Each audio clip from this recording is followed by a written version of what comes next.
Le Seigneur soit avec vous. Évangile de Jésus-Christ selon saint Luc.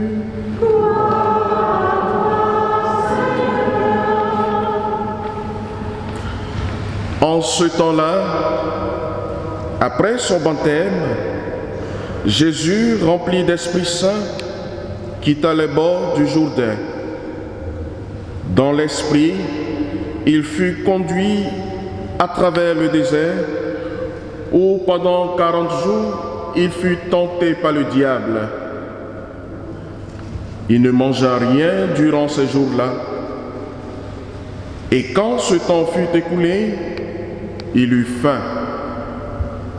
Le diable lui dit alors: « Si tu es fils de Dieu, ordonne à cette pierre de devenir du pain. » Jésus répondit: « Il est écrit, l'homme ne vit pas seulement de pain. » Alors le diable l'amena plus haut et lui montra en un instant tous les royaumes de la terre. Il lui dit: « Je te donnerai tout ce pouvoir et la gloire de ce royaume, car cela m'a été remis et je le donne à qui je veux. Toi donc, si tu te prosternes devant moi, tu auras tout cela. » Jésus lui répondit: « Il est écrit, c'est devant le Seigneur ton Dieu que tu te prosterneras. À lui seul tu rendras un culte. » Puis le diable le conduisit à Jérusalem.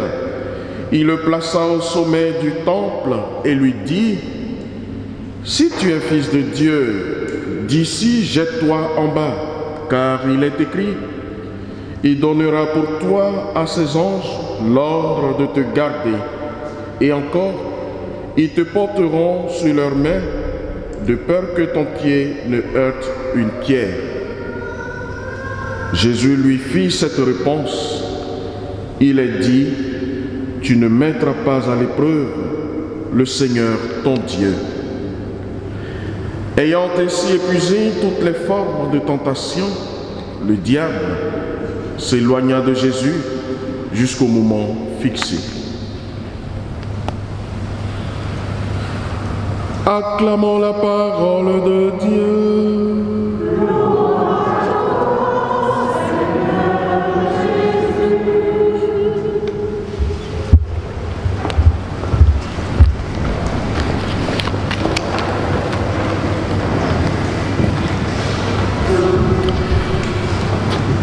Frères et sœurs bien-aimés du Christ, depuis mercredi dernier, nous sommes entrés dans le temps du carême par une journée de jeûne et de prise de sang, nous rappelant ainsi notre faiblesse et la nécessité d'une conversion.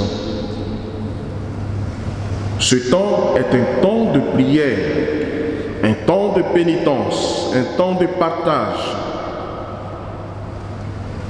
un chemin de 40 jours qui s'offre à nous pour nous conduire vers Pâques.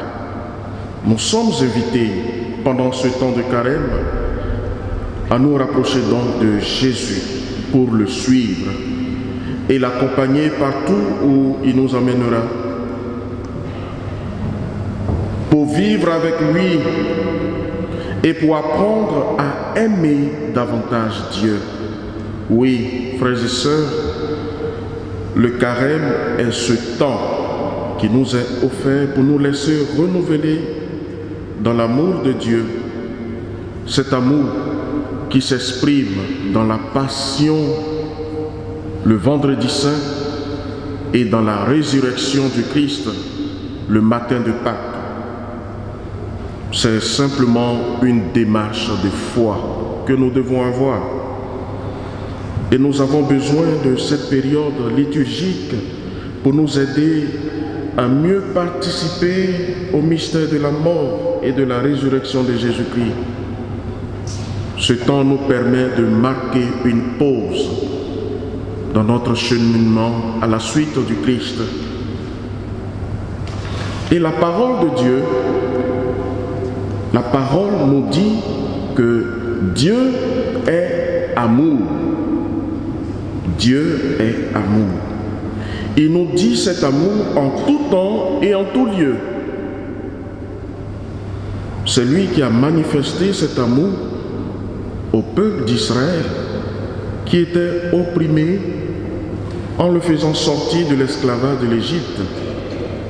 Nous l'avons entendu dans la première lecture, dans cette belle prière que Moïse propose au peuple.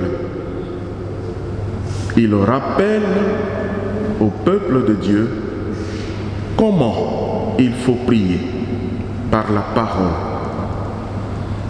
Nous prions, frères et sœurs, en ce jour, pour que Dieu montre aussi cet amour au peuple ukrainien qui subit depuis 11 jours l'atrocité de la guerre par la faute de dirigeants politiques, de dirigeants économiques, de dirigeants militaires. Prions pour eux, afin que le Seigneur leur montre son amour infini. Nous l'avons chanté à l'instant même. Sois avec nous, Seigneur, dans mon épreuve. Alors aujourd'hui, d'une voix unanime, levons-nous et chantons. Crions, Seigneur, en disant, sois avec le peuple ukrainien dans son épreuve, Seigneur. Si Dieu nous dit son amour, nous devons nous aussi apprendre à dire notre amour pour Dieu. Et comment exprimer cet amour pour Dieu? Saint Paul nous le rappelle dans la deuxième lecture. Il nous dit tout simplement, c'est en professant notre foi. En professant notre foi.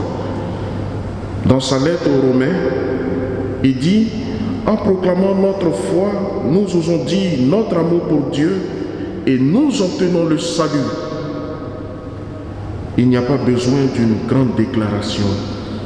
On n'a pas besoin de choses extraordinaires pour exprimer cet amour que nous avons reçu de Dieu.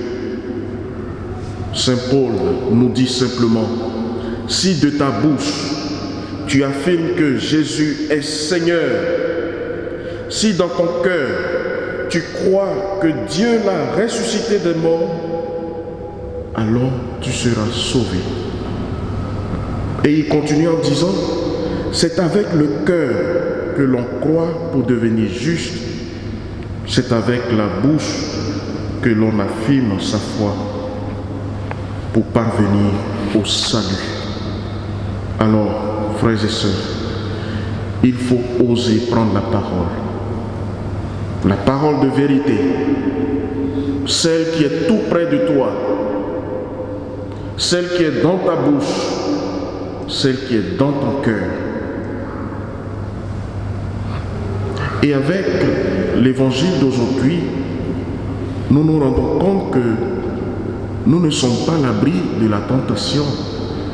Ce n'est pas parce que nous allons proclamer la parole de Dieu que nous serons à l'abri de toute tentation. Non. Si Jésus lui-même, qui est fils de Dieu, a été tenté, c'est que nous n'allons pas échapper à l'assaut du diable.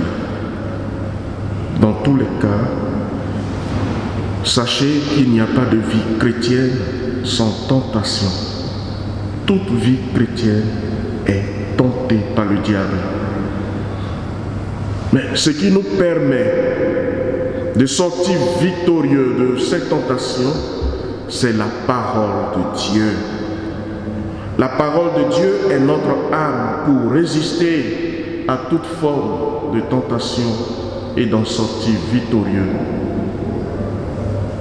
Les formes de tentation de Jésus nous ont fait voir la puissance de la parole. Et dans l'épisode des tentations que nous venons de lire, Jésus, il n'a fait que parler. Ne pensons pas que le diable ne connaît pas la parole de Dieu. il connaît la parole de Dieu. Il connaît mieux la parole de Dieu que nous, le diable. Parce que tout ce qu'il a dit à Jésus dans l'évangile, c'est écrit dans la Bible. Et il le cite.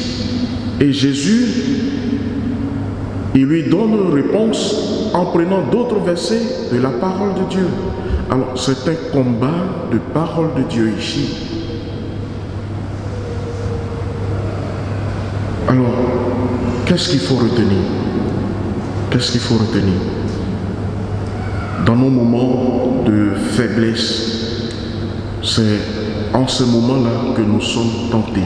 Dans nos moments où nous sommes fermés à la parole de Dieu, dans nos moments où nous paraissons à l'écoute, à la lecture de la parole de Dieu, c'est en ce moment-là que nous sommes tentés par le diable. Alors l'attitude à tenir dans ce moment est celle que Jésus a utilisée aujourd'hui. C'est de donner une réponse au diable par la parole de Dieu. Nous pouvons le faire. Oui, nous pouvons le faire. Nous devons avoir cette même attitude que le Seigneur, c'est-à-dire avoir nous aussi une proximité avec la parole de Dieu pour démasquer le diable, pour le contredire comme Jésus l'a fait. Il faut aimer la parole de Dieu. En ce premier dimanche du temps de Carême, frères et sœurs en Christ, que nos cœurs soient toujours remplis de la parole de Dieu et débarrassés de toute obsession de la voix, du pouvoir et de la gloire. Parce que ce sont là des lieux de tentation. Alors que la parole de Dieu nous aide à être au-dessus de tous ces lieux de tentation pour vivre pleinement notre temps de carême ici, maintenant et pour les siècles des siècles. Amen.